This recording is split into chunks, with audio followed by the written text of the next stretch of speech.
Jirtu nagaa keessanii baga nagaan dhuftanii gara chaanaalii koo. Egaa warra haaraa taatanii baga nagaan dhuftanii subscribe gochuu hin irraanfatinaa, maatii ta'a.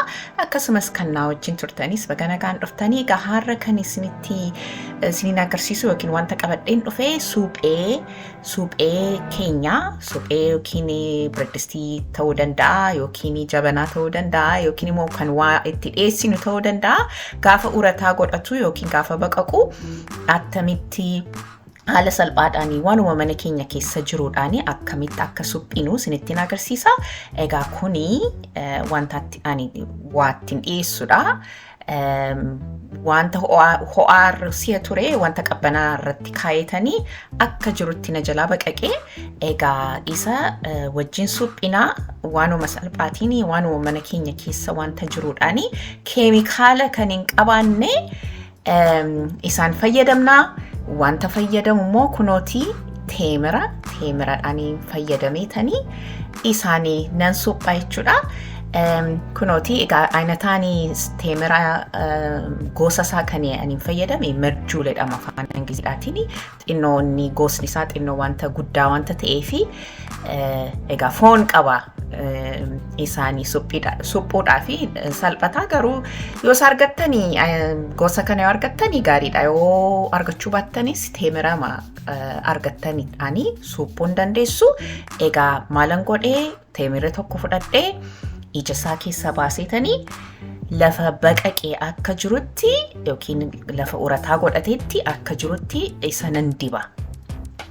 Ilaalaa iddoo uratee yookiin iddoo baqaqee ilaalaa sirrumatti nan diba. Teemira kana nan diba.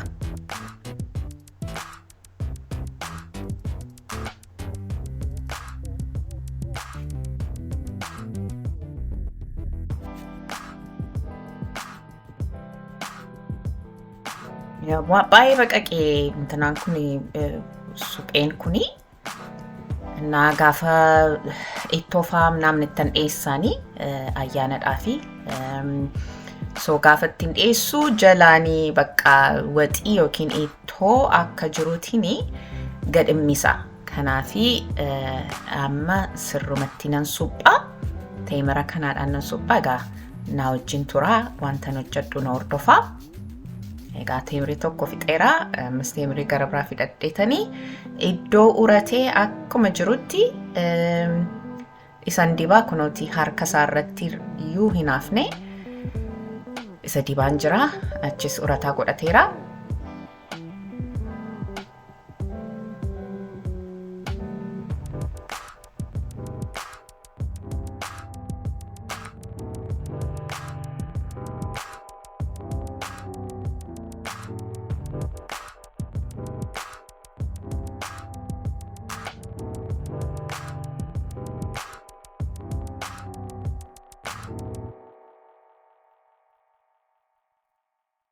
Egaa akkuma argitanitti iddoo baqaqee akka jirutti teemira kana dibaan jira. Egaa amma dhumaattiin hordofaa amma fixutti.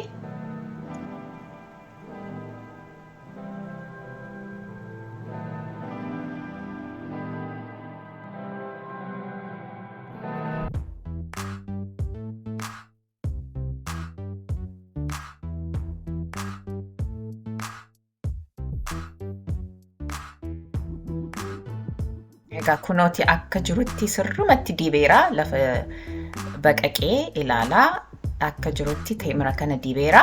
Isa booddee maalan godhaa oovanii yookiin kan buttaa gaazii kan waa itti bisheessanii isa Faaraanaayitiidhaan isinittan himaa ho'ina isaa 350 irra godheetanii ho'iseetanii kunooti oovanii yookiin buttaa gaazii sana keessa nan gashaa.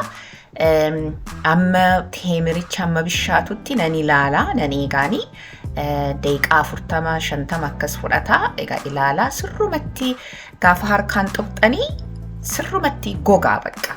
Amma sanatti obsuun irra jira.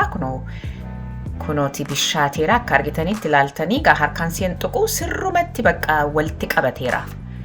እና በቃ kana fakkaata amma gaafa dhiyeessu waa tokko dabarsu jechuudha kana fakkaata egaa hin jaallattu jedhee nan abdadha nama gara biraadhaaf hin fayyada yoo jettan immoo sheerii godhaa laayikis gochuu hin dagatina viidiyoo gara biraatti immoo ammoo laagarrutti ulfaadhaa sinin jedha bye